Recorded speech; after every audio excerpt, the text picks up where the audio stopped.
আসসালামু আলাইকুম। জেনতারা নিউজ বাংলা অধিবেশন প্রবাহতে আপনাদের স্বাগত। আজ লন্ডন স্টুডিও থেকে আছি আমি মীর সাবির, আর ঢাকায় আমার সাথে রয়েছেন সুমাইয়া শিমু। চলুন শুরু করি আজকের গুরুত্বপূর্ণ সংবাদ। জানিয়ে দেব আজকের গুরুত্বপূর্ণ সব আপডেট আন্তর্জাতিক সংবাদে। প্রথমেই জানিয়ে দেব যুদ্ধ নিয়ে ইরানের আল্টিমেটাম, এখন কি করবে যুক্তরাষ্ট্র। এরপর আরও জানিয়ে দেব লেবাননের হাতে নতুন ড্রোন, ইসরায়েলি সেনার মুহূর্তেই শেষ। আরও জানিয়ে দেব যুক্তরাষ্ট্রের সামরিক প্রভাবে ইরানের হানা, গ্রিন সিগন্যাল পেল ইসরায়েল। এবং সর্বশেষ জানিয়ে দেব ১০০ আসনে এগিয়ে থালাপাতি বিজয়, প্রথমবারেই বাজিমাত। শুনছিলেন সংবাদ শিরোনাম, এখন বিস্তারিত। তবে তার আগে অনুরোধ থাকবে এই ভিডিওটিতে একটি লাইক, কমেন্ট এবং চ্যানেলটি সাবস্ক্রাইব করে জানিয়ে দিন কোন জেলা থেকে বা কোথা থেকে আপনি আমাদের এই ভিডিওটি দেখছেন এবং শুনছেন। মার্কিন প্রেসিডেন্ট ডোনাল্ড ট্রাম্প ইরানের দেওয়া ১৪ দফা যুদ্ধবিরতি প্রস্তাব পর্যালোচনা করছেন। এমন খবরে আন্তর্জাতিক মহলে শুরু হয় নতুন করে আলোচনা। প্রস্তাবটি ঘিরে কূটনৈতিক তৎপরতা বাড়লেও এখনও কোনো চূড়ান্ত সমাধান সামনে আসেনি। তবে রোববার ইসরায়েলি সংবাদ মাধ্যমকে দেওয়া এক সাক্ষাৎকারে প্রেসিডেন্ট ট্রাম্প স্পষ্ট জানিয়েছেন, ইরানের প্রস্তাবটি তার কাছে সন্তোষজনক মনে হয়নি। তিনি এটিকে গ্রহণযোগ্য নয় বলে মন্তব্য করেন। যদিও যুক্তরাষ্ট্রের বিশেষ দূত স্টিভ উইটকফ জানিয়েছেন, দুই পক্ষের মধ্যে এখনও কূটনৈতিক যোগাযোগ অব্যাহত রয়েছে। অন্যদিকে ইরানের পররাষ্ট্র মন্ত্রণালয়ের মুখপাত্র জানিয়েছেন, যুক্তরাষ্ট্রের প্রতিক্রিয়া তারা গভীরভাবে পর্যালোচনা করছে এবং শিগগিরই আনুষ্ঠানিক জবাব দেওয়া হবে। ইরানের প্রস্তাবে ৩০ দিনের মধ্যে যুদ্ধ শেষ করা, মার্কিন নিষেধাজ্ঞা প্রত্যাহার, জব্দ সম্পদ ফেরত দেওয়া এবং ভবিষ্যতে হামলা না হওয়ার নিশ্চয়তা চাওয়া হয়েছে। পাশাপাশি হরমুজ প্রণালী খুলে দেওয়া এবং পারমাণবিক কর্মসূচি নিয়ে পরে আলোচনা করার কথাও উল্লেখ করা হয়েছে। এই প্রস্তাব নিয়ে দুই দেশের অবস্থান এখনো ভিন্ন থাকায় পরিস্থিতি কোন দিকে মোড় নেয় তা নিয়ে অনিশ্চয়তা রয়ে গেছে। আমেরিকা ও ইসরায়েল জোটের সঙ্গে ইরানের মধ্যকার যুদ্ধ থামলেও লেবানন সীমান্তের চিত্র পুরোটাই উল্টো। লেবানন সীমান্তে দখলদার ইসরায়েলের বিরুদ্ধে তুমুল যুদ্ধ চালিয়ে যাচ্ছে ইরানের প্রক্সি বাহিনী হিসেবে পরিচিত হিজবুল্লাহ। হামলা পাল্টা হামলায় প্রকম্পিত হচ্ছে গোটা এলাকা। সবচেয়ে অবাক করার বিষয় হল, বছরের পর বছর ধরে লেবাননে হামলা চালিয়ে হাজারো নিরীহ মানুষ হত্যা করেছে দখলদার ইসরায়েল। কিন্তু লেবাননের ওপর চালানো সেই নির্মমতাই ইসরায়েলের জন্য বুমেরাং হয়ে দাঁড়িয়েছে। বর্তমানে ইসরায়েলি বাহিনীকে শায়েস্তা করতে এক মারণাস্ত্র খুঁজে পেয়েছে লেবাননের বিদ্রোহী গোষ্ঠীটি, আর এই অস্ত্রের মাধ্যমে নিঃশব্দে ইসরায়েলিদের প্রাণ কেড়ে নিচ্ছে তারা। এই নতুন অস্ত্রটি হল একটি ফাইবার অপটিক কোয়াডকাপ্টার ড্রোন। এটি ওজনে মাত্র কয়েক কেজি হলেও অত্যন্ত নিখুঁতভাবে আঘাত হানতে সক্ষম। সাধারণ ড্রোন যেখানে বেতার তরঙ্গের মাধ্যমে নিয়ন্ত্রিত হয়, এই ড্রোনটি একটি সরু ফাইবার অপটিক কেবল বা তারের মাধ্যমে সরাসরি অপারেটরের সঙ্গে যুক্ত থাকে।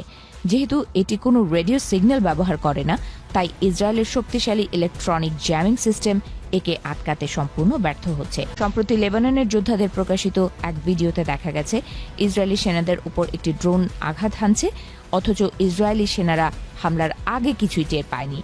এই হামলায় ১৯ বছর বয়সী সার্জেন্ট ইদান ফুক্স নিহত হন। আহত হন বেশ কয়েকজন। এমনকি যখন আহতদের উদ্ধারে হেলিকপ্টার আসে, তখন হিজবুল্লাহ পুনরায় ড্রোন হামলা চালায়। ইসরায়েলি সামরিক সূত্রগুলো বলছে, এই ড্রোনের তারটি প্রায় ১৫ কিলোমিটার পর্যন্ত লম্বা হতে পারে, যা খালি চোখে দেখা প্রায় অসম্ভব। এর ফলে অপারেটর নিরাপদ দূরত্বে থেকে লক্ষ্যবস্তুর পরিষ্কার ভিডিও দেখে নিখুঁতভাবে হামলা চালাতে পারে।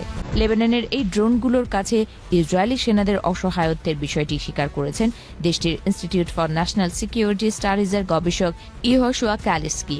তিনি বলেন, এই ড্রোনগুলো জ্যামিং করা যায় না।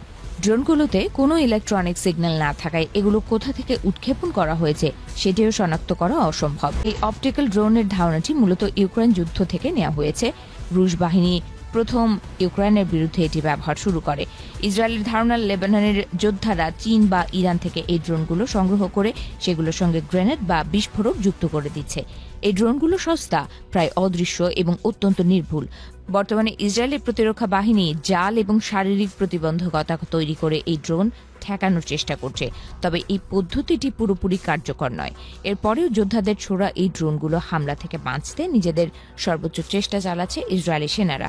বিশেষজ্ঞরা বলছেন হিজবুল্লাহর এই প্রযুক্তিগত উদ্ভাবন প্রমাণ করছে ইসরায়েলের আধুনিক ও দামি সমরাস্ত্রের চেয়ে সস্তা প্রযুক্তি অনেক সময় বেশি কার্যকর হয়ে উঠতে পারে, আর এটিই বর্তমানে দক্ষিণ লেবানন এবং উত্তর ইসরায়েল সীমান্তে ইসরায়েলি বাহিনীকে চরম চ্যালেঞ্জের মুখে ঠেলে দিয়েছে। হঠাৎ যুক্তরাষ্ট্র থেকে ইসরায়েলের উদ্দেশ্যে কেন আসছে যুদ্ধবিমানের বিশাল বহর? ইরানের বিরুদ্ধে কি নতুন কোনো ষড়যন্ত্রমূলক ফাঁদ তৈরি করছে ইহুদিবাদীরা? তাহলে কি মার্কিন প্রেসিডেন্ট ডোনাল্ড ট্রাম্পের গ্রিন সিগন্যাল পেয়ে গেল ইসরায়েল? সম্প্রতি ৬,৫০০ টন ওজনের সামরিক রসদ ইসরায়েলের কাছে পাঠিয়েছে যুক্তরাষ্ট্র। যদিও ইহুদিবাদীদের জন্য অধীর অপেক্ষাতেই আছে ইরানের নতুন অস্ত্রের বহর। যুক্তরাষ্ট্র ও ইসরায়েলের সম্মিলিত যে কোনো আগ্রাসন ঠেকাতে শতভাগ প্রস্তুতিতেই রয়েছে ইরান। তবে কি যুদ্ধের ময়দানে আবারও উত্তাপ ছড়াতে চলেছে? প্রশ্ন হলো, ইহুদিবাদীদের আগ্রাসন ঠেকাতে এবার কোন রণকৌশল কাজে লাগাবে তেহরান? ইসরায়েলের উস্কানিতে কি আবারও পা বাড়াতে চলেছে যুক্তরাষ্ট্র? কারণ হঠাৎ করেই মধ্যপ্রাচ্যের আকাশে মার্কিন সামরিক বিমানের আনাগোনা বৃদ্ধি পেয়েছে বলে জানিয়েছে তুরস্কের সংবাদ মাধ্যম আনাদোলু এজেন্সি, যেই বহরে রয়েছে C-17 মডেলের গ্লোবমাস্টার 3 সামরিক কার্গো বিমান, যাতে প্রায় ৭৭ টন ওজনের সামরিক রসদ বহন করা যায়। শুধু তাই নয়, মধ্যপ্রাচ্যে মোতায়েন থাকা যুদ্ধ বিমানগুলোর জ্বালানির চাহিদা পূরণে বোয়িং KC-46 পেগাসাস ট্যাঙ্কারও রয়েছে এই বহরে। ইউরোপ অঞ্চলের বিশেষ একটি ঘাঁটি থেকে এসব সামরিক বিমানকে মধ্যপ্রাচ্যে নিয়ে আসছে যুক্তরাষ্ট্র, এমনটাই দাবি তুরস্কের সংবাদ মাধ্যমটির। ইরানের বিরুদ্ধে সম্প্রতি হামলা চালানোর আগেও একই ধরনের সামরিক উপস্থিতি মধ্যপ্রাচ্যে বৃদ্ধি করেছিল মার্কিন প্রশাসন। তবে কি অচিরেই শুরু হবে যুদ্ধ?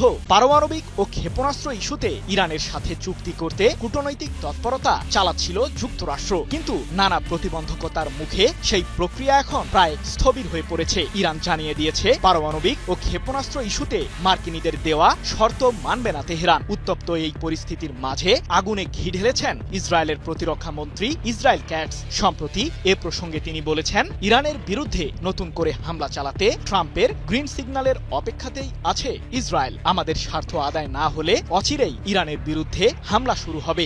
এদিকে সাম্প্রতিক যুদ্ধ থেকে অভিজ্ঞতা নিয়ে নিজেদের সামরিক শক্তি বৃদ্ধি করছে ইসরায়েল, কারণ ইরানের বিরুদ্ধে ওই যুদ্ধে ব্যাপক নাস্তানাবুদ অবস্থায় পড়েছিল ইহুদিবাদী দেশটি। তাই তো যুক্তরাষ্ট্রের কাছ থেকে কয়েক ডজন F-35I এবং F-15IA মডেলের যুদ্ধ বিমান কেনার উদ্যোগ নিয়েছে ইসরায়েল। এরই মাঝে দেশটির প্রতিরক্ষা মন্ত্রণালয় যুদ্ধ বিমান প্রস্তুতকারক মার্কিনী প্রতিষ্ঠান লকহিড মার্টিন এবং বোয়িং এর সাথে চুক্তিও সেরেছে। ৩ মে এক প্রতিবেদনে বিষয়টি নিশ্চিত করেছে ইসরায়েল ভিত্তিক সংবাদ মাধ্যম দ্য টাইমস অব ইসরায়েল। তাহলে ইসরায়েলে কবে যোগ হচ্ছে মার্কিনীদের তৈরি এই যুদ্ধ বিমানগুলো? আকাশ প্রতিরক্ষায় কৌশলগত শ্রেষ্ঠত্ব বজায় রাখতেই যুদ্ধ বিমানগুলো ক্রয় করছে ইসরায়েল, এমনটাই দাবি দেশটির প্রতিরক্ষা মন্ত্রণালয়ের। শীঘ্রই মার্কিনীদের তৈরি উন্নত এই যুদ্ধ বিমানগুলো ইসরায়েলের সামরিক বহরে যোগ হবে, যার মাধ্যমে F-35I এবং F-15IA মডেলের যুদ্ধ বিমানের সংখ্যা প্রায় ১৫০টিতে গিয়ে ঠেকবে বলে জানা গেছে। অভিনেতা থেকে রাজনীতিতে আসা থালাপতি বিজয় ভারতের তামিলনাড়ু বিধানসভা নির্বাচনের ভোট গণনায় এগিয়ে আছেন। থালাপতি বিজয়ের রাজনৈতিক দল তামিলাগা ভেট্রি কার্গম বা টিভিকে বড় চমক দেখাচ্ছে। ৪ মে ভোট গণনার প্রাথমিক প্রবণতায় বিজয়ের দল প্রায় ১০০টি আসনে এগিয়ে থেকে বাজিমাত করার ইঙ্গিত দিচ্ছে। বিজয় ২টি আসন থেকে নির্বাচন করছেন, পেরাম্বুর ও তিরুচিরাপল্লী ইস্ট। ২ আসনেই প্রাথমিক প্রবণতায় এগিয়ে থেকে নিজের রাজনৈতিক অভিষেকে বড় ধরনের গতি এনে দিয়েছেন এই অভিনেতা। এই ২টি আসনই আগে ক্ষমতাসীন দ্রাবিড়া মুনেত্রা কাজাগামের দখলে ছিল। পেরাম্বুর উত্তর চেন্নাই অবস্থিত। বিজয় এখান থেকেই আনুষ্ঠানিকভাবে তার রাজনৈতিক যাত্রা শুরু করেছিলেন। ভারতীয় গণমাধ্যম দ্য হিন্দুর প্রতিবেদন অনুযায়ী ভোট গণনার শুরু থেকে এখন পর্যন্ত থালাপতি বিজয়ের দল টিভিকে প্রায় ১০০টি আসনে এগিয়ে রয়েছে। বিজয়ের দলের পর দ্বিতীয় অবস্থানে রয়েছে AIADMK। তারা এগিয়ে আছে ৭৫টি আসনে। বর্তমানে তামিলনাড়ুর শাসক দল ডিএমকে প্রায় ৫০টি আসনে এগিয়ে থেকে তৃতীয় অবস্থানে রয়েছেন। সংবাদ মাধ্যম এনডিটিভির তথ্য মতে ভোট গণনায় বিজয়ের দল টিভিকে ৮৯টি আসনে এগিয়ে আছে। এর বিপরীতে ৭৪টি আসনে এগিয়ে আছে আইএডিএমকে। তামিলনাড়ুতে বিধানসভার মোট আসন রয়েছে 234টি। নিয়ম অনুযায়ী যে কোনো দলকে সরকার গঠন করতে হলে অন্তত 118টি আসনে জয়লাভ করতে হবে। আরেক রাজ্য কেরালায় ক্ষমতাসীন জোট বাম দল কমিউনিস্ট পার্টি অব ইন্ডিয়ার নেতৃত্বাধীন এলডিএফ পিছিয়ে আছে। স্থানীয় সময় সোমবার সকাল 8টা থেকে কেরালার 43টি এলাকার 140টি কেন্দ্রে বিধানসভা নির্বাচনের ভোট গণনা শুরু হয়। 9 এপ্রিল এই ভোট গ্রহণ অনুষ্ঠিত হয়েছিল।